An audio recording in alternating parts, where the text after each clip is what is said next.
These two are S-rank ninja for a reason. If you lack in any of your attacks, they will make you regret it. Said Naruto to the Jinchuriki beside him. Don't worry, Naruto-kun. We'll beat down these two dead folks. I still have to get revenge to that red-haired one for capturing me last time, said Fu as she gave Nagato a glare. Forgive me for that as well, said Nagato. Seams were moving, said Itachi as he ran through hand signs. Kaiten, great fireball technique, he said and shot a flaming hot fireball towards the group. Tamed winds, said Naruto and made an invisible wind blade that sliced right through the incoming fireball. Fu, ready for action, shot right through the split fireball and headed to Itachi, be right behind her. Get ready, said Fu as beetles came from her back.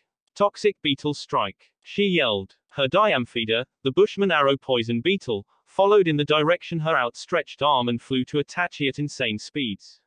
He barely had enough time to jump out of the way of the dangerous beetle's path.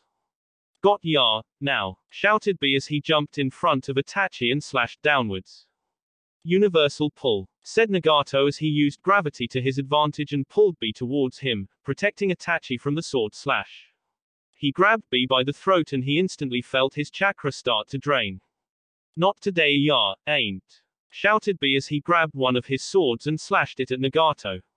Nagato used his other arm to grab B's wrist. B used his left hand to get another blade to cut Nagato, but was surprised when another arm came from Nagato's back and grabbed it. The fuck, said B as he looked at the extra appendage. He felt his chakra was still getting drained and wasn't going to stay there for long. Get ya, hands off me. WWWEEHH, said B as he pushed his legs up and used both of his kneecaps and smashed them right on Nagato's chin, making Nagato lose his grip on B. Nagato stumbled back, and looked up and saw Naruto right over him. Kaiten, Foxfire, said Naruto and latched the mega-sized fireball right on Nagato. Naruto flew back in the air from the force of the attack, and knew that it caused some damage. When the flames died down, he noticed that Nagato took no damage at all. Damn it, that's right. He can absorb ninjutsu, said Naruto. Itachi was in a fierce taijutsu match with Fu. Fu sent an axe kick down on Itachi, but Itachi caught her leg and threw her away. Some of Fu's beetles latched onto Itachi and started to eat at his flesh, also draining the dead man's chakra while doing so. Fu gained wings on her back and flew right up to Itachi, punching him right in his face. He couldn't move anywhere because some of Fu's beetles latched onto his body and was attached to Fu's outstretched arm. Fu swung Itachi round and round until she threw him up in the air. Eat this, she shouted and more appendages came from her back. Long, green stingers with sharp points came from her back. There was a joint in the middle of the stingers, allowing her to move the stingers. She moved her arms. She flew up to Itachi and stabbed him two of her stingers, going deep inside his body.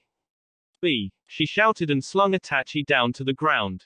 B looked up to see the approaching Uchiha and readied his swords. Grabbing two, he jumped up and sliced at Itachi, cutting his body up into small pieces. Oh yeah, cut up like a fishy fish, said B as he watched Itachi's many body parts in the ground. His happiness changed into sadness when Itachi recovered himself. Damn zombies.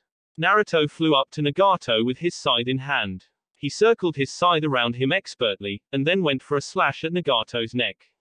A tail in the shape of a razor came from Nagato's back and wrapped around Naruto's scythe, catching it.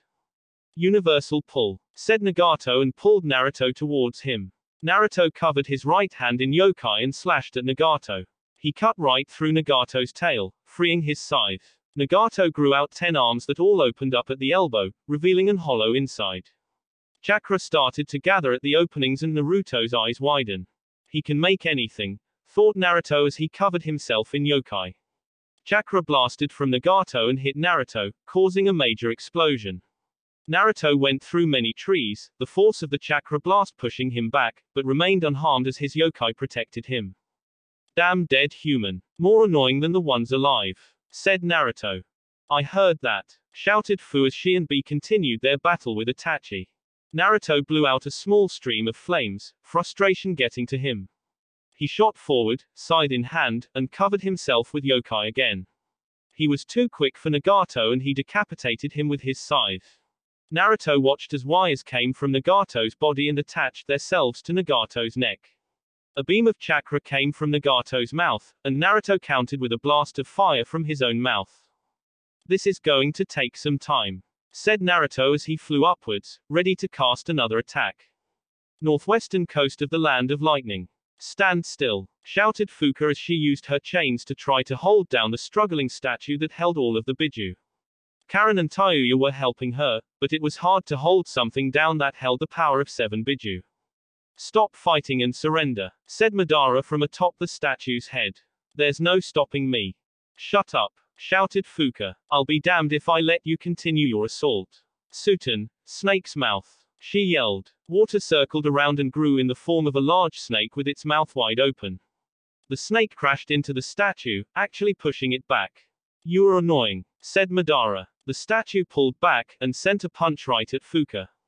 Jugo jumped in front of the punch and blocked it. Jugo was pushed down, the force of the punch back by tons of strength. Jugo planted his feet on the ground and held onto the fist.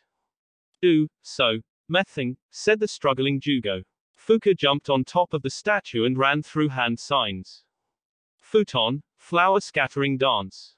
She yelled as a cyclone of flower petals appeared and smashed down on the back of the statue's head, forcing it down to the ground. Get him now, shouted Fuka. Gurren ran up to the statue and ran through hand signs. Shoten, crystal encampment wall, she said as a large crystal structure appeared around the statue, trapping it. The demonic statue punched the wall, causing it to crack, but the wall was repaired instantly by Gurren. Ugh, this thing is strong, said Gurren. What can we do against something like this? Shouted Dosu as he punched at some of the white Zetsu that tried to sneak up on the wave ninja. Listen to me, all of you, shouted Gurren as she grunted again, the statue trying to break its way out the crystal trap. We are going to need to work together if we wish to fight this thing. I'm going to need you all to send your strongest attacks at the thing when I release my jutsu, said Gurren. All right, said Kakashi, as he stepped up from his group. The wave ninja now need our help. We can't just sit back and watch as they do all the heavy lifting. We need to help them. Prepare your strongest attacks, he said. The 1st Division, part of the 2nd, 4th, and the eastern tail of the 5th Division readied themselves, preparing for the massive battle against the behemoth in front of them. Are you ready? Shouted Kakashi, getting a war cry from the shinobi present. He nodded to Gurren, giving her the signal. Charge, she shouted as she dropped the barrier. All of the shinobi ran forward, clashing with the statue. Kumo. Naruto slapped away one of Itachi's punches and dropped his tails on top of him, crushing him underneath them. He was currently facing both Itachi and Nagato as B and Fu were facing the annoying summons that Nagato summoned not too long ago. This is taking up too much time, thought an angry Naruto as he watched Itachi get back up. Itachi ran forward, while Nagato ran to Naruto's back. Fuyuten, uncontrollable wind blast. He yelled and summoned up his wind. The wind circled around Naruto, protecting him from the punches both dead man tried to hit him with, and blasted in every direction. The ground was tore up, and trees were cut up into little twigs as the wind showed no mercy. Naruto was in the middle of a ruined battlefield, and saw that Itachi brought out his Susanoo, blocking it with his Yata mirror shield. Nagato absorbed the chakra of the attack, receiving no damage at all. Careful, Naruto-kun, said Itachi. If you are hit with this sword, you will be sealed up forever. You won't hit me at all. I will have to take you two more seriously now. Your teamwork is flawless, said Naruto as he grabbed some of his kunai. Almighty push, said Nagato, and Naruto was blasted towards Itachi. Damn, said Naruto as he threw one of his kunai towards Nagato, disappearing in a flash of red, also avoiding Itachi's sword of Totsuka. Naruto appeared in front of Nagato with a Raisin Shuriken charged up. Nagato was ready to absorb it, but didn't notice the clone Naruto made behind him. Said clone slashed at Nagato's ribs, sending his yokai into him, and kicked him away. Good, said Naruto as he twisted in the air and launched his Raisin Shuriken at Itachi. Itachi blocked it with his shield, causing a huge explosion. Kitsune illusion, false reality, said Naruto, activating the genjutsu placed on Nagato. Nagato's eyesight began to become blurry, but was soon all right. Now that I have him under my genjutsu, I can finally seal him up. I just don't need anything getting in my way, thought Naruto with a smirk, confident he was about to win. WWWEHHH, shouted B, rushing towards Nagato and Itachi. And this idiot had to come along. thought Naruto as he flew forward towards B. Fu appeared beside him, ready to fight. What's the plan? She asked. Aim for Nagato. I have him under my genjutsu. If you approaching him with taijutsu, he will think that you have a ninjutsu for him to absorb, said Naruto. Good, said Fu as she flew forwards and saved B from being crushed underneath Itachi's sword. Hiding in scale powder technique, said Fu as powder came from her mouth, covering the whole battlefield. Naruto, headed towards Nagato, cocked back his fist, ready to deal some damage. In Nagato's eyes, it looked like Naruto had a Raisin Shuriken in his hand, ready to smash him with it. Nagato stood still, ready to absorb it, but was shocked when he was hit with the ninjutsu and couldn't absorb it. What's going on? Said Nagato as he hit his back against a tree, sliding down it. I know that was a ninjutsu, so why was I hit? He then felt his body trying to release a genjutsu, making him understand the situation. His eyesight went blurry again, and was soon restored. Genjutsu, very sneaky, Naruto-kun, said Nagato. Not your average genjutsu, said Naruto as he threw a kunai towards Nagato. Nagato got up and what looked like a rock to him, and saw Naruto headed his way. Nagato placed his hand forward and readied himself for Naruto's attack. Almighty push, shouted Nagato. He was surprised when Naruto just faded away, disappearing from sight. He felt a searing pain in his stomach. He looked down to see it was claws lodged in his skin. How? Asked Nagato as he felt Naruto's yokai invaded his insides. You were still under my genjutsu, even when you thought you were out of it. I told you I would win against you too, and I meant it, said Naruto as he continued to send yokai into Nagato's body. Nine-tailed confinement seal, said Naruto as a red barrier surrounded Nagato's body. Naruto pulled out his claws from Nagato's body and backed away from him. I'll seal you up later, said Naruto. Alright, just watch out for Itachi move that is headed this way, said Nagato. Naruto looked up to see Itachi's Yasaka Magatama right in front of his face. Naruto was hit and caught up in the explosion. Oh, that looked like that hurt, said B as he watched the explosion. Sorry, Naruto-kun, that move got past us, said Fu as she dodged Itachi's sword slash. She circled around the base of the Susanoo and placed her stingers on the sides. She circled around the Susanoo, sending chakra into her stingers. Her stingers actually started to cut into the Susanoo, and when there was a hole large enough, she flew inside before it could close up. Kaiten, great fireball technique, said Itachi as he sent a fireball towards Fu. Fu's Kabutamushi, Japanese horn beetles, covered her body, her exoskeleton armor covering her. She flew right into the fireball, taking no damage at all. She flew up to Itachi and pierced him with her stingers, also covering him with her beetles while doing so. Time to end this, she said as she circled around Itachi, taking off her sandals. She stabbed Itachi twice in the back, piercing any flesh and bone in the way. She brought Itachi towards her, and small stingers appeared on her feet. She pushed downwards, and stabbed them through Itachi's head, the stingers going through his head and popping out his mouth. She threw Itachi in the air and flew up to him, cocking her fist back. Die! She yelled as a manipulated her armor to make a large spike on her hand, making it look like she was holding a lance. She stabbed right through Itachi and sent her beetles to Itachi, ready to devour his chakra. Hell yeah! Kill that dead man, shouted B, making Fu sweat drop. Technically, Itachi was already dead, but she did just tell him to die when she stabbed him. She looked over to Naruto, seeing him prepare the sealing. Are you ready? She asked. Yes. Send him over, said Naruto. Fu, still holding the pierced Itachi, flew down to the ground. She landed on the ground and threw him towards the awaiting Naruto. Nine-tailed confinement seal, said Naruto as a barrier appeared around Itachi's body, trapping him. Seems like you won, said Itachi from beyond the seal. You did good. So did the other Jinchuriki. Thank you. Any last words you need to say to me? Asked Naruto. You've become strong, Naruto-kun. I know it's going to be you to save this world. Like Jiraiya-sensei said, there will be one to save this world of hatred, and it is you, said Nagato. You and all this me saving the world shit again, said Naruto as he placed his hands on the seal.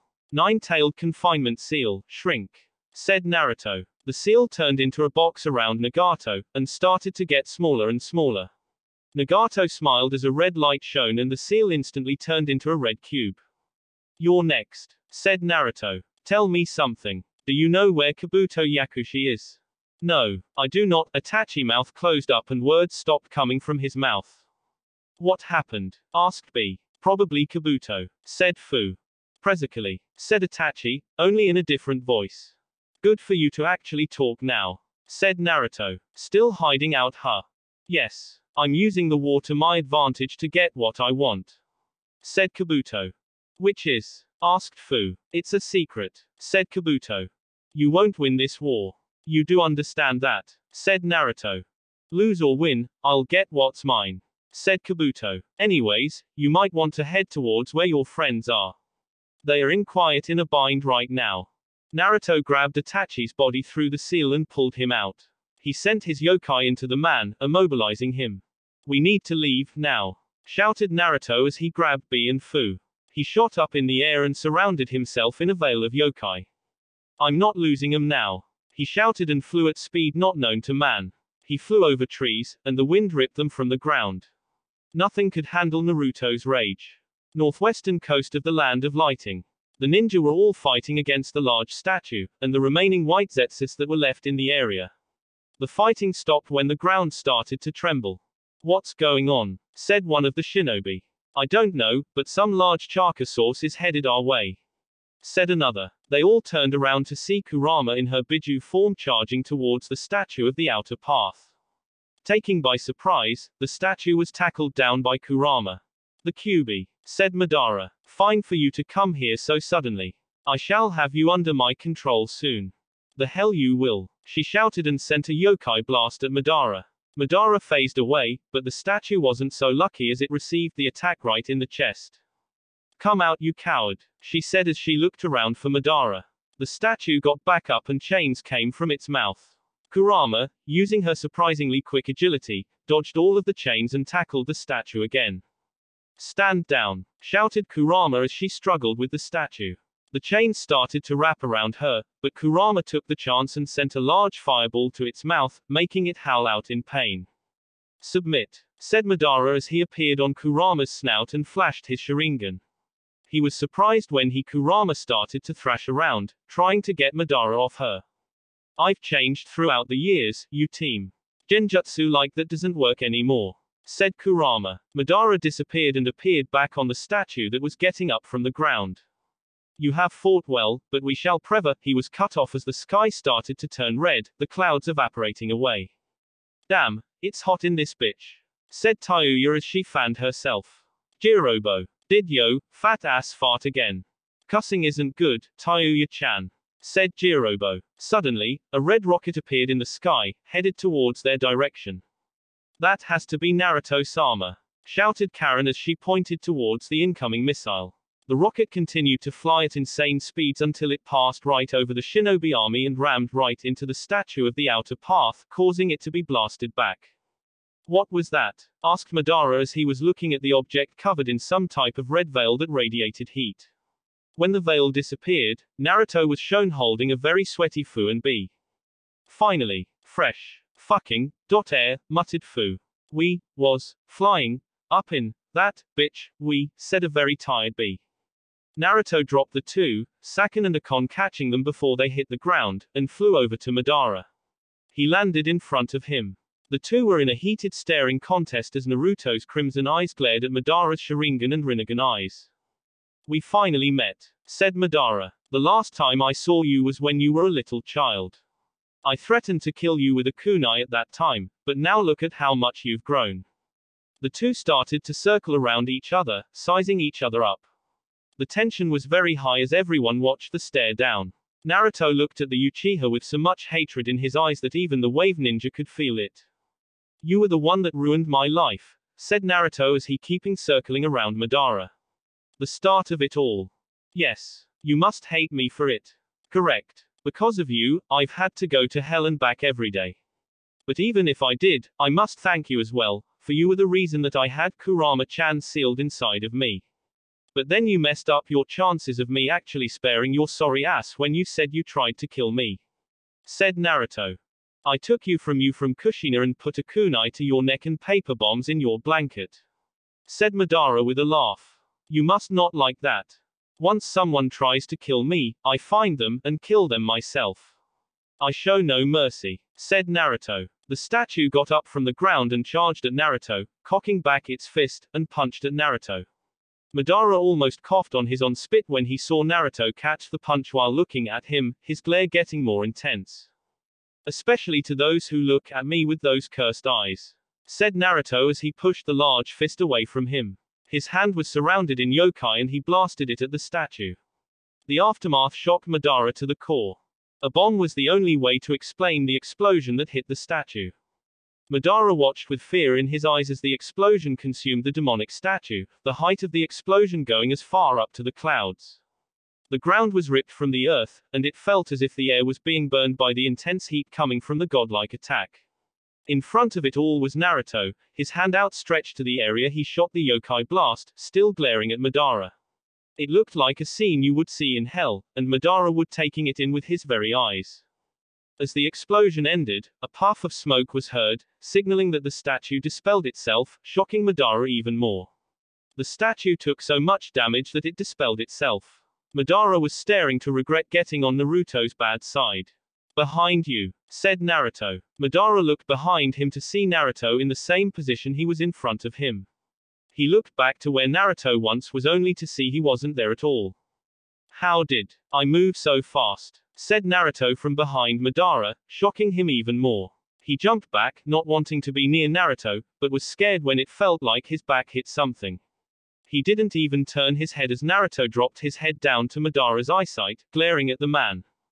Madara was shaking in fear, seeing the eyes that he thought would haunt him for the rest of his life.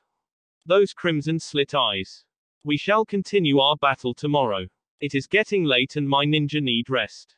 Be prepared to die, for tomorrow is your last day to live. Said Naruto. Madara disappeared in a swirling vortex, wanting to get away from the demon that walked among men. Naruto took a deep breath and walked towards the shockwave ninja. Why are your mouths open? Asked Naruto. You just fucking blew up like the damn world. Said Tayuya. That's too much exaggeration. I just got mad. Said Naruto. Anyway, I don't have time for this. Said Naruto as he showed him Itachi's trembling body. Sakan. Akon. When we get back to base, I need you to enter his mind and find Kabuto's location, understand? Hi, Naruto-sama. The two said. Good. Said Naruto as he placed a kunai on the ground and a sealing array appeared. We are leaving now. Said Naruto to the shinobi force. Make sure that this kunai isn't moved from this spot. And they all disappeared in a flash of red. Okay, said Kakashi as he looked back at the group. We should leave now as well. The enemy won't attack until tomorrow. Tell HQ that today we have won. Kumo Allied Shinobi Force Headquarters. Minato sighed as he slumped down in his chair. They lived. They actually won the battle today. He thought that something terrible was going to happen and that they would all die. He just had the feeling that that would happen. He also thought that Naruto was going to be the main cause of the feeling as well. Seems the boy pulled through. Said as he looked at a picture of Naruto. He actually sent his ninja in and helped fight. Unoki, you are a genius. I know I am. Grunted Unoki. The only downside of Naruto being in the war was him breaking your brother out of the secret Turtle Island where he was supposed to stay at. Yes, but having Naruto-san on the battlefield held more positives than negatives. Today we won, and because of Naruto and Wave's appearance in the war, I believe we shall win for the rest of the war. Said Gaara. My only problem, said Minato as he leaned on his arm, is that Naruto starts to get angry. If he gets angry, then no one is safe. He is right, said Mei. Having Naruto-kun mad is just a terrible thing to experience. I was shaking in fear when he was mad at me when I asked him to join the war effort. But other than that, Wave has pasted our current expectations of what they would do. They were the main reasons that we could handle some of the opponents that our shinobi faced today. I'm glad that the death total was lower than expected. Said Unoki. Let's just hope that things go the way they are now. Said Minato as he looked up to the ceiling. I've just got this feeling that it isn't all that simple. Wave. All of the Wave ninjas went to their respective homes, wanting to rest up for the next day ahead of them. Today was tiring for the Wave Ninja, but they knew that soon enough, they could rest easy. Naruto was on top his roof, looking up at the nearly complete full moon that was high in the sky. He thought back to what he did today. That attack that he shot at the statue. He surprised himself when he did it. And when he caught that punch. He was positive that he was going to be crushed, but he actually blocked it with his own strength. What was going on with him? You're getting closer, said a voice. Naruto turned his head to see Wicked, leaning on the chimney. What are you doing here? Asked Naruto. Oh, just wanting to see if that voice would speak to you tonight, but I guess that isn't going to happen. Said Wicked as he sat down next to Naruto. So, notice anything new today? He said with a smile. Naruto turned his head back up to the sky and answered, I feel stronger. Exactly. It's because we are close. Closer than we have ever been, said Wicked. Close to what? Asked Naruto, making Wicked smile. Being completely one, he said. Explain. Naruto said as he sat up. You were strong today, stronger than you thought you were, which is correct. I was actually surprised myself when you caught that demonic statue thingy's fist. And that yokai blast was stronger than anyone you ever made before. I felt a little of my presence mix with yours when you found out that your ninja could be in trouble. Said Wicked. I got desperate, said Naruto as he looked down. And it did you better than either you or I would have thought so. Just a little bit us mixing together made us so powerful, and so sudden too. Just think about it when we become one fully. Oh, the fun we're going to have. Laughed out Wicked. You sound gay, said Naruto as he looked at the now froze Wicked. Damn, that did sound gay. Sorry, said Wicked as he scratched the back of his head. But really, we are going to be complete real soon. I can feel it. Naruto-kun, asked Kurama as she stepped out the window, walking up to Naruto. Are you okay? Oh, it's Kurama-chan. Do me a favor and compliment her ass. Snickered Wicked. Shut up, said Naruto as he shook his head. What? Shut up, asked Kurama as she looked down at Naruto. I was talking to voice in my head, said Naruto. You have voices, said Kurama as she sat down. Yeah, he is actually right beside you, trying to grab you, said Naruto as he watched Wicked try to grab Kurama, only for his hand to phase through her. Wait, you mean, you have a second personality that is here right now that only you can see? Said Kurama with a raised eyebrow. Yeah, said Naruto plainly, like it was an everyday thing. How do you have another personality? Asked Kurama. Unless my Wicked mode, as I call it, is actually a different me. I shall be one with my very odd personality soon, causing me to grow in my strength. Said Naruto. Why haven't you told me of this earlier? Asked Kurama as she looked at Naruto worriedly. Because I knew you would be worried, said Naruto, making her sigh. You were right. Are you sure you can trust your crazier side? She asked. Hey, I heard that, shouted Wicked to Kurama, only falling on deaf ears. Yes, he is trustworthy, said Naruto. Kurama nodded and the two just looked up at the stars, taking in their beauty. Things are going to change after the war, muttered Kurama. Yes, but for the better. Wave won't need us any longer. They can take care of themselves, said Naruto. You'll miss them, won't you? Asked Kurama as she leaned on Naruto. Yeah, we will visit sometimes, but we are needed more in Makai than here after the war, said Naruto. I really did like it here. The place that you took over and made your own. You've given hope to this people, said Kurama. It was your idea in the first place to come here, said Naruto. I know, but I wouldn't have been able to do what you did, said Kurama. The two continued to look up at the stars, a comfortable silence taking over them. After a while, Naruto got up, holding Kurama in his arms. We should go to sleep. We have a long day ahead of us tomorrow, said Naruto as he walked back to the window, entering his mansion. You still didn't compliment that ass, shouted Wicked, only for Naruto to cut the link between them. The next day, Naruto and the Wave Ninja were all at the same hill they were on the day before, waiting for the instructions their leader would tell them. Sakan, Akon, said Naruto, making the two step up. What did you two learn yesterday while going into Itachi's head? Asked Naruto to the twins. Well, apparently the snake is located at the main base of the Akatsuki in some mountain graveyard in some no-name land.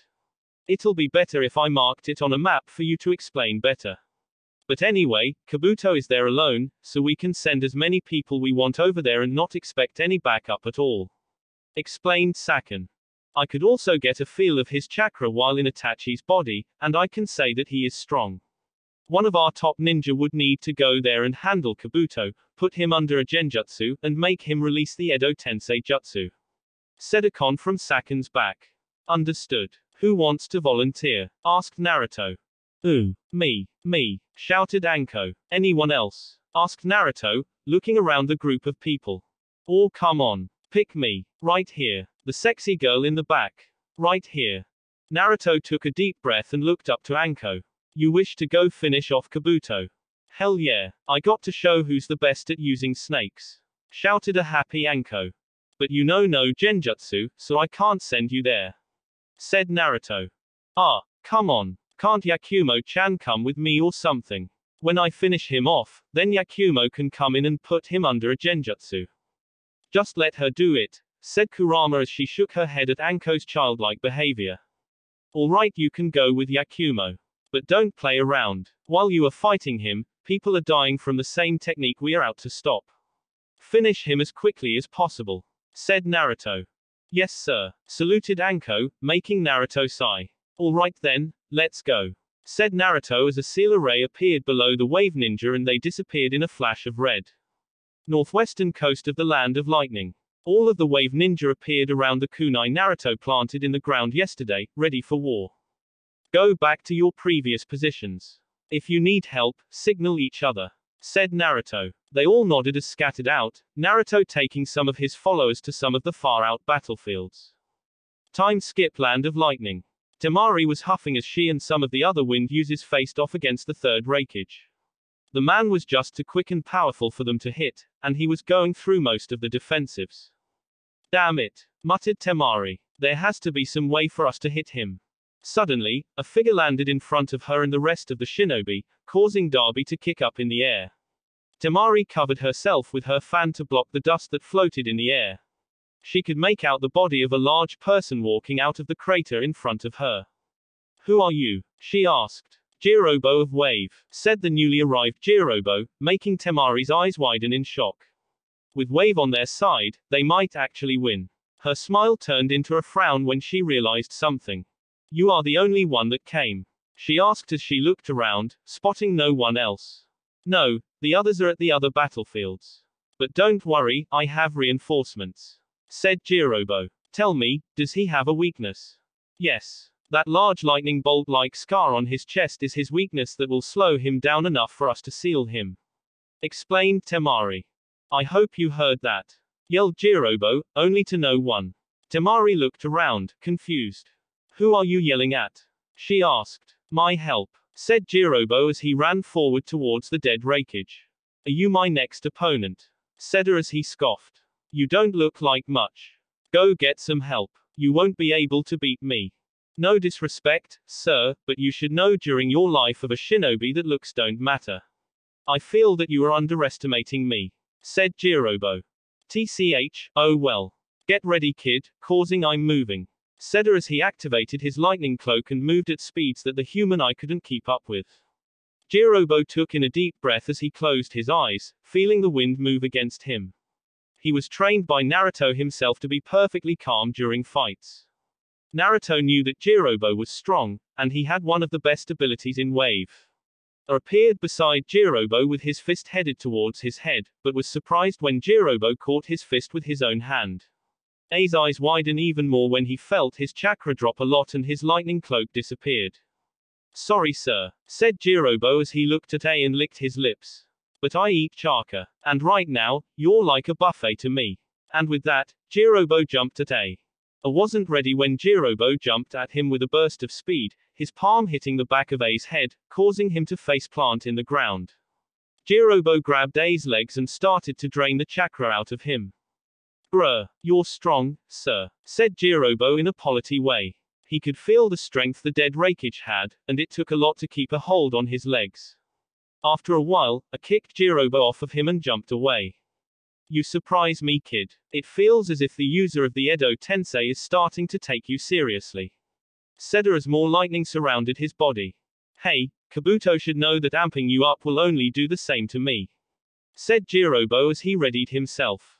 Ran towards Jirobo with a karate chop, but Jirobo blocked it with his wrist, taking in a little of A's chakra while doing so. Rising knee, shouted Jirobo as he lifted his knee up into A's stomach, blasting him in the air. Jirobo ran through hand signs, taking the opportunity of her in the air. Summoning, he shouted and planed his hand on the ground. What came from the smoke was an overly large rock golem, as tall as a large building, ready for battle. Good job, kid, said as he landed on the ground, only to rush at Jirobo again. The rock golem punched at A, but he dodged it swiftly, headed towards Jirobo. A kicked at Jirobo, but he countered by lifting up his knee, blocking it effectively. A punched at Jirobo, who matched with his own punch, their fist meeting each other causing a massive shockwave. Jirobo stomped his foot at the ground, sending chakra into the earth. Rising earth spears, he said as sharp spears came from the ground. A jumped up to dodge the attack, but the earth golem kicked her out of the sky, his body crashing in one of the large rock formations around them. This guy is good, said one of the shinobi that was near Temari. It was shocking to see a teenager do things that a whole division couldn't do. A blasted out of his prison and rushed back at Jirobo, Jirobo meeting him halfway with a palm-enhanced strike. A step-sided the attack and landed a successful kick to Jirobo's ribs, making blood shot out of his mouth as he was kicked away. The earth golem jumped up and was about to land on A, but he dodged at the right time, avoiding heavy, moving rock formation. Jirobo got up from the crater he was in and started to heal himself with the chakra he stole from A. The rakeage was quick, and Jirobo knew that. He needed to add more power to his attacks if he wanted to get a kill move in. All right then, said Jirobo as he moved his shoulders around, getting a good few cracks and pops while doing so. Jirobo focused on A. When he had his sights on him, he planted his hands in the ground and pulled up the earth.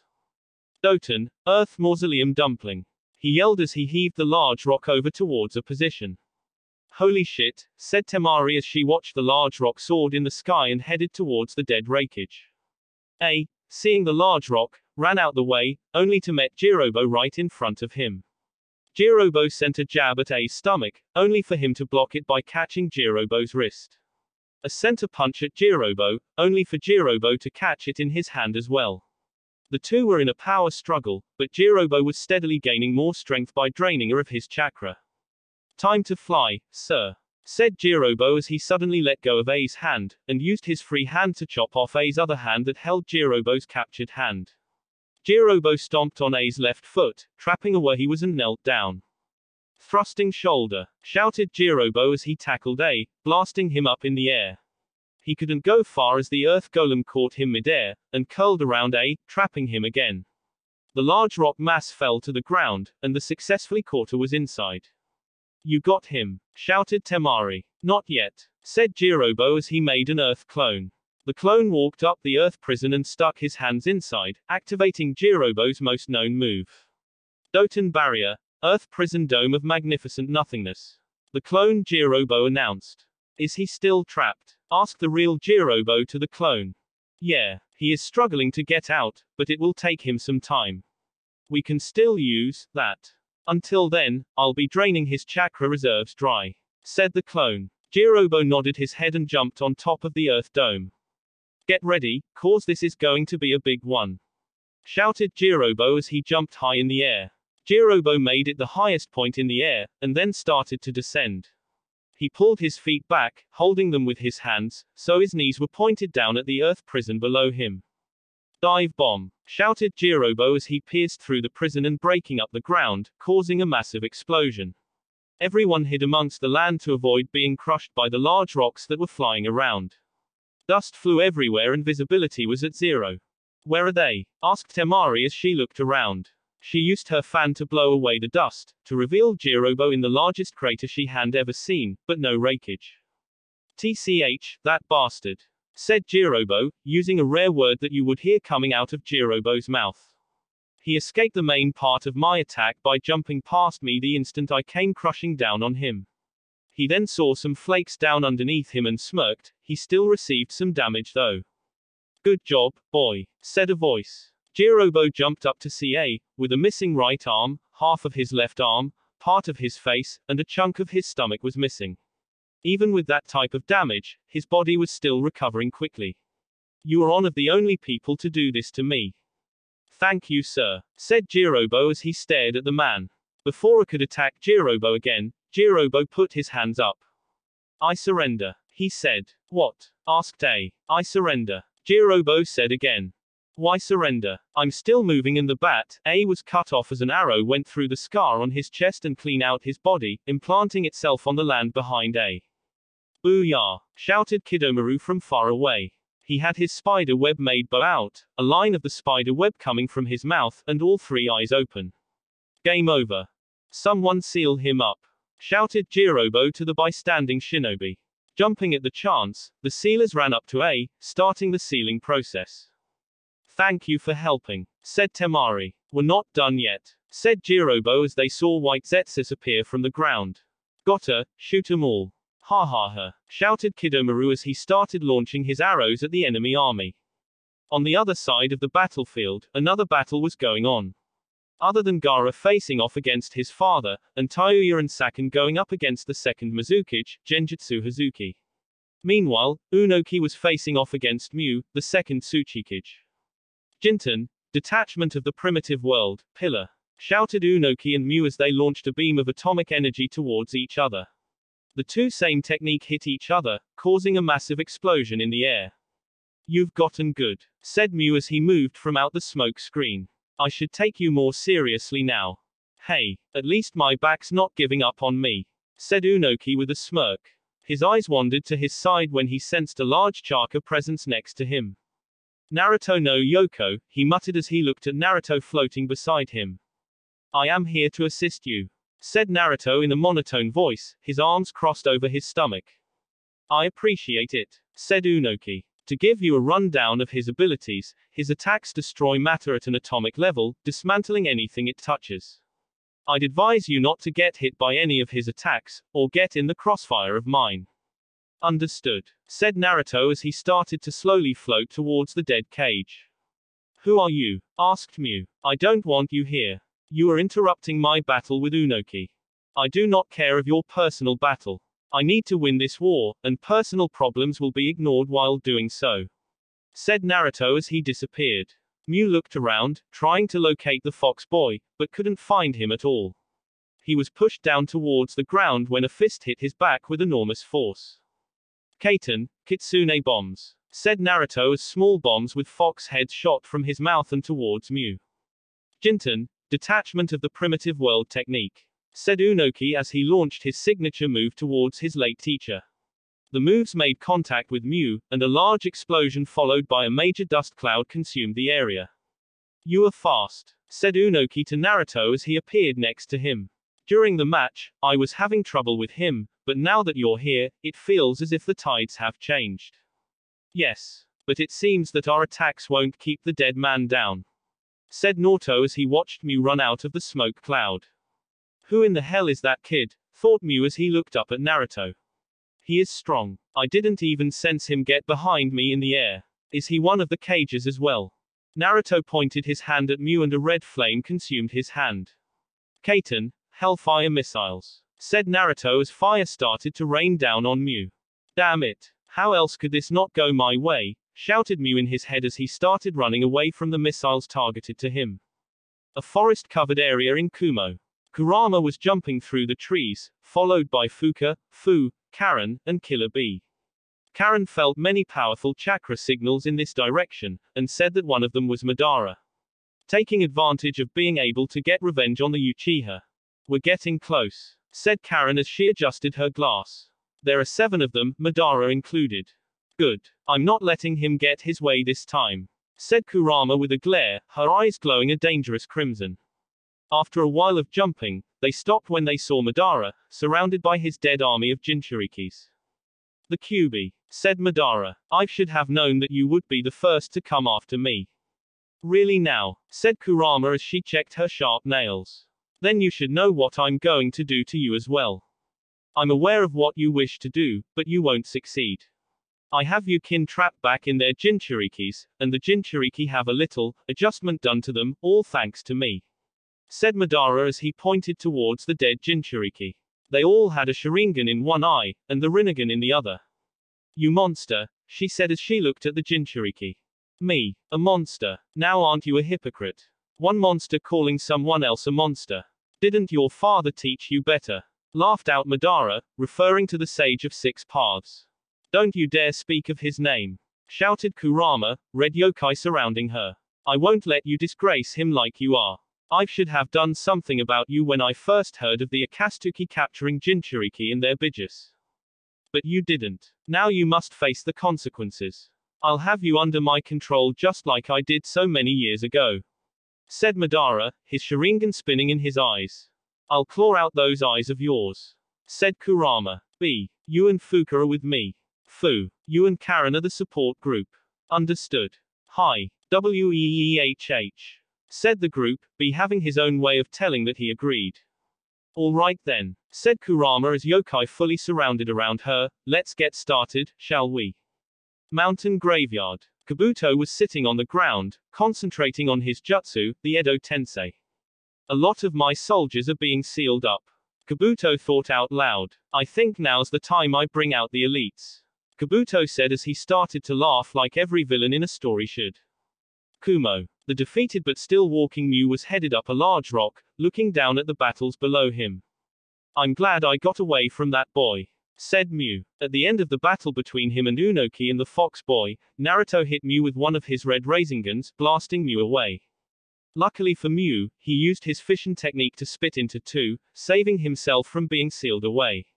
Naruto then flew off, going to see if he could be of any use in any other raging battles, which was good for Mew. Granted, he was now at half power and he couldn't use his dust techniques, he could still watch how the war concluded from the sidelines.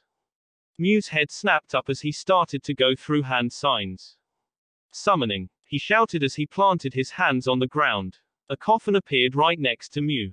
The coffin was blasted open as a figure came out of the now ruined coffin. "What's going on? This isn't the result of the resurrection jutsu," said the man. "I can't believe I'm seeing it. Madara Uchiha. The real Madara Uchiha. Now walking on Earth as he was so long ago," said the controlled Mew. "Who are you?" asked Madara as he looked at Mew. "My name is Kabuto, and I am the key player to the war that the Akatsuki is in against the 5 major nations. I've brought you back from the dead with my technique, Edo Tensei, to fight with us," said Kabuto through Mew. "It is a cowardly action to talk to me through someone. Shouldn't you have met me in person if you wanted my assistance?" asked Madara with a Sharingan-enhanced glare towards Mew, which was meant for Kabuto. "Given my current situation, and also location, I am unable to meet you in person. But I can still see you, so please, let me see the legendary Madara Uchiha, leader of the Uchiha clan, in action," said Kabuto. Madara grunted as he looked down at the army of shinobi that was now looking up at him. Madara should give it a try. I mean, he hasn't had a good battle in years, and this should be a warm-up for him. "You wish, shall be granted," said Madara as he jumped down to the ground, ready to leave a line of carnage as he ran forward towards the army. Order of the Land of Fire and the Land of Lightning. Dosu, Zaku, and Kin were back-to-back, facing off against the White Zetsu and some of the random undead people Kabuto brought back to life. One of the undead warriors' eyes shifted and started to run through hand signs. "Summoning," he shouted and planted his hand of the ground. A coffin appeared on the battlefield, and slowly opened up. The person that walked out made the X sound shinobi's eyes widen. "That's," muttered Kin. Orochimaru, Dosu and Zaku finished off, looking at the pale snake Sannin. Said Orochimaru as he looked around. When his eyes landed on the 3-wave ninja a devious smirk was upon his face. Hello there, traitors," said Orochimaru, making the 3 shake in fear. "We're dead," said Zaku, a little piss coming out of him. Northwestern coast of the Land of Lightning. Isaribi and Sugetsu, along with the newly added Gurren and Konan, were facing their enemies with ease. The only zombie that wasn't sealed up yet was Kazuka, once a member of the Akatsuki. They had him in a corner right off the beach, 4 of his hearts gone out. "Give up, Kazuka-san," said Konan as she made a sharp spear of paper. "You are no match for us. I never thought that you would betray the Akatsuki, Conan-san. Said Kazuka. I mean, I would understand that Wave gave you money to do it, but it seems you're doing this on your own free will. I am fighting with Wave because they will be the ones to end this war. I am taking this war personally since I was once a part of the Akatsuki, and it's my responsibility to end your goals. Said Conan. Kazuka was about to reply, but he was forced to go through hand signs and then planted his hands on the ground. Summoning. A coffin appeared next to him, and a very familiar person came from it. What the hell? Yelled out Jiraiya as he looked around. Why aren't I in heaven anymore? There were so many fine women and angels. Take me back, Lord, shouted Jiraiya to the skies. Jiraiya-sensei, said Conan as she looked up at her dead sensei. Oh, hey there, Conan-chan. Nice weather we have today, eh? Kumo Allied Ninja Force Headquarters. What? Yelled out Minato as he was told that Madara Uchiha, Orochimaru, and now his own sensei was brought back to life. It is true, said Shikaku, reading off of a piece of paper. They have been brought back. And this Madara Uchiha, if he was brought back, then who is the one that says he is Madara Uchiha? Said A. How can this happen? Yelled out Minato. We need to stop them. At all cost. But are our forces even strong enough to handle such a task? Asked May. They are all tired from an almost full day of fighting. And with these behemoths on stage, I don't want to think about what could happen. We need to get there. Said Minato. My son is there where Madara is said to be located. I can flash there easily, since he does have my kunai on him. I can flash there with you too. Gaara-san and Unoki-sama is there at the battlefield now. We can defeat Madara if we work together. What about Orochimaru and Jiraiya? Asked A. I'll let Wave take care of Orochimaru. Jiraiya-sensei on the other hand. Minato rubbed his chin and read some of the reports. Jiraiya-sensei's location isn't far from the medical corps position. What are you thinking about? Asked A. Call Sunid. Mountain graveyard. Anko jumped from tree to tree until she came upon her desired location. Here we are, she said as she landed down in the middle of the deserted area. She looked around, trying to find anything relevant, but moved out the way when snakes jumped at her from the side. Finally decided to come here, said Kabuto as he looked up at Anko. I knew when you all took Itachi's body with you that you would find this place. Yeah, well you should know what I'm here for, said Anko as she growled out at the snake man. Oh yes. You desire to stop Edo Tensei, correct? Said Kabuto. Well, that's too bad for you. You won't be able to beat me, and even if you did, killing me won't solve anything, for the Edo Tensei will continue to function even with me dead. He said as he started to laugh out loud. Don't worry, I've got a plan for that, said Anko as she got into a taijutsu stance, snakes coming from the sleeve of her trench coat. You have a plan, asked Kabuto as his snake circled around him. That either won't do you any good, for I am ending you here. We'll see about that. Kaiten, dragon fire, she yelled and sent a long stream of flames towards Kabuto. Kabuto, using his agility, moved past the attack and headed towards Anko. Hidden shadow snake hands, he said as snakes came from the sleeve of his cloak. Hidden shadow snake hands, shouted Anko, countering Kabuto. The snakes met each other and started to attack each other to a standstill. Sutan, water bullet, Kabuto said and sent a compressed water mass towards Anko. Anko moved out the way and threw Kwani with explosive tags towards Kabuto. Simple moves like this won't work, Anko-san, said Kabuto as he jumped back, avoiding the explosion. Dust covered the area and took over Anko's form. You snake bastard. Come out and fight, Anko yelled in the smoke. You are really brash. Kabuto's voice echoed through the smoke. If you would have kept your mouth shut, then maybe I wouldn't have found your location. Anko moved her head to the side just in time to avoid a kunai that was going to pierce her. She grabbed Kabuto's hand and pulled him towards her, and punched him in the face. She was going to continue her assault, but the snake attached to Kabuto wrapped itself around her, constricting her. Such mediocre moves you have, said the now revealed Kabuto. I would have thought that Naruto-kun would have taught you better. I taught myself, said Anko as she looked at Kabuto. I had to realize that I was once Orochimaru's student, and the snake style is what I'm best at. That's what you're best at. Laughed Kabuto. I heard from Orochimaru-sama that he didn't even teach you everything about the heavy style. He said that you couldn't handle it. Maybe then, but think back. How many times has Wave raided into Orochimaru team's lairs? I was bound to come around something while snooping around. You know he writes down everything he learns. Said Anko with a smirk. You didn't. Kabuto said with a glare. He grabbed another kunai and stabbed it at Anko, only for a rock to replace her. Oh, I did, said Anko as she appeared on the other side of the battlefield. I know all of Orochimaru team's techniques, along with the heavy style secrets. Formation of the 10,000 snakes. Yelled Anko as she bent down, and snakes started to pour from her mouth. Soon enough, thousands of snakes formed a wall, swords coming from their mouths, and headed straight towards Kabuto. How cute, said Kabuto as he covered his head with his cloak.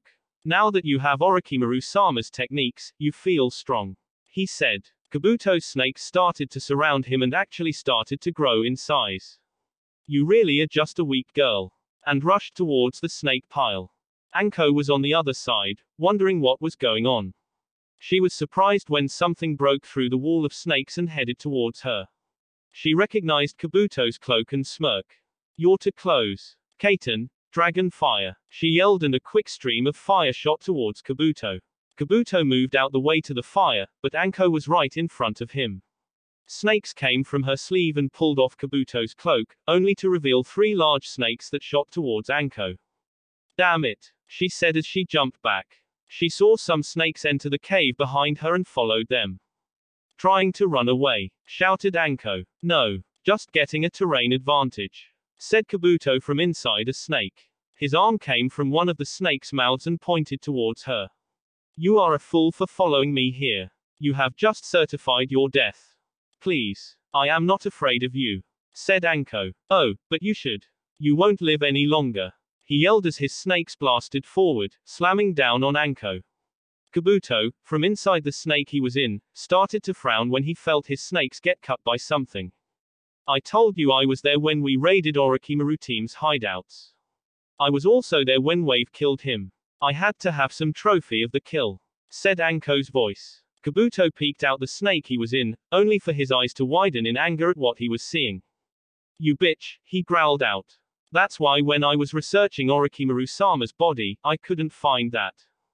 Anko was holding the sword of Kusanagi, the snake sword, in a defensive stance. Yeah, I'm a bad bitch. You gonna do something about it? She said with a smirk as she gripped the blade. You don't deserve that blade, yelled Kabuto as he came from the snake's mouth. You are not worthy. Be glad, for you are the first person to see me in such a state. I've shed my skin of a snake in this form, and I am now a dragon, he shouted as Anko took in his form. Kabuto gained horns on his head, and more markings on his body. That sword is rumored to cut through anything. Will you be able to cut through me? He yelled as he ran through hand signs. Sage art, white rage technique. He yelled and sent a dragon with an orb from his mouth towards Anko. The dragon started to coil around the orb, and a blinding light covered the area, along with a deafening sound. Gah! Shouted Anko as she closed her eyes and covered her ears.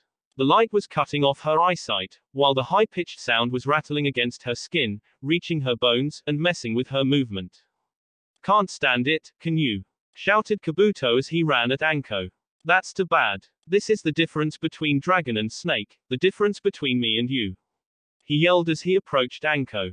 He grabbed a kunai and stabbed Anko in the head, causing blood to flow from the wound. Kabuto smirked and cancelled his jutsu, the area returning to normal. Anko's dead body dropped to the ground with a thud, right in front of Kabuto. Serves you right, he said as he went down to pick up the sword in Anko's hand. He moved his hand away when the sword turned into a snake and tried to bite at Kabuto. Kabuto frowned when he saw Anko's body turn into snakes. A clone. That sneaky woman, he muttered. He didn't see one of the snakes hack up a kunai with a long line of explosive notes. When Kabuto looked back down, the explosive notes detonated. Got em, said a hidden Anko as she watched from far away. She made a clone and hid when Kabuto attacked her with those snakes of his. Using the smoke to hide herself, she made a clone and ran off in a different area in the cave, which saved her life. Just a little more and I'll kill him, she thought as she gripped the Kusanagi. Broder of the land of frost and the land of lightning. Dosu, Kin, and Zaku were taking deep breaths while looking up at their opponent, Orochimaru. They were fighting him so that reinforcements could hurry up and save them. Orochimaru did the smart thing and killed off all the sealers in the area, making it impossible to defeat him. You all have gotten stronger, said Orochimaru as he watched his arm regenerate. Zaku had gotten close to the snake man and blasted it off, only to give them a couple seconds of rest. Unfortunately for you, I don't like traitors, and you know the punishment for treachery against me, he said, making the three shiver. Death, he said dramatically. You won't win. You see what happens when you attack me. I regenerate. This is amazing. All my life I looked for a way to be immortal, and I had to die and be brought back to actually become immortal. This body, it never gives out. My chakra instantly replenishes when I use a jutsu. This is what I've been searching for. Immortality is mine. He laughed out wickedly. We will find a way to stop you, said Dosu as he stood up straight. We may not know any fuinjutsu to seal your snake ass and send you back to hell, but we can fight against you until some else can. Yeah, you were planning to kill us off in the Chunin exams in the first place. You're the traitor. We'll kill you here and now, yelled Zaku. I won't let you ruin anyone else's life. You done enough. The dead need to stay dead, and we are going to make sure of it, said Kin as she got up and grabbed some senbon and bells. You say such strong words, but you can hardly stand on your own 2 feet. What can you three do against me? Said Orochimaru. Suddenly, something crashed in front of Orochimaru, causing debris to fly everywhere. Orochimaru jumped out the way and smirked when he saw who it was. We didn't finish our fight in the Forest of Death all those years ago, said Sasuke, deactivating his Susanoo. This time we will finish you. I'll pound your ass to the ground, shouted Sakura as she gained a fire in her eyes. You too, said Orochimaru as he looked down upon Sasuke and Sakura. It's been a while. It seems you have gotten stronger than before. Let's see if it is enough to beat me, he said. You better believe it, Sakura said as she and Sasuke ran towards Orochimaru. Northwestern coast of the land of lightning. Isaribi, Konan, Gurren, and Suigestu was facing off against the revived Jiraiya. They were doing good, but were getting close to the end of their chakra reserves. Fighting a dead man that had limitless stamina was hard for them. Damn it, this can't go on forever. This old man is too quick for me to seal up, said Gurren as she blocked a kick from Jiraiya using her crystals. Hey now, I'm not old. I am, okay, I'm old, he said as he jumped back, sent a massive flame towards Gurren. She blocked it by making a wall of crystals, saving herself. We aren't on this man's level. We need someone who can fight him on equal grounds, said Isaribi. They all looked back when they felt a large chakra source approaching them. Jiraiya, yelled the incoming Tsunade. Oh shit. Tsunade Heim. Come give me a hug, said Jiraiya as he stretched out his arms. What he got instead was Tsunade kicking the shit out of him. Don't play games, you old toad. Even thought I'm glad to see you again, you need to be sent back to the grave, said Tsunade. You're glad to see me. AAAWWWEE. That's so nice, laughed out Jiraiya. Stop taking this as a joke. We are in war. As of right now, you are my enemy, said Tsunade. All right, Heim. Get ready, cause I'm moving, yelled Jiraiya as he and Tsunade started their clash together. Land of lightning. All 5 cages laid on the ground, devastated.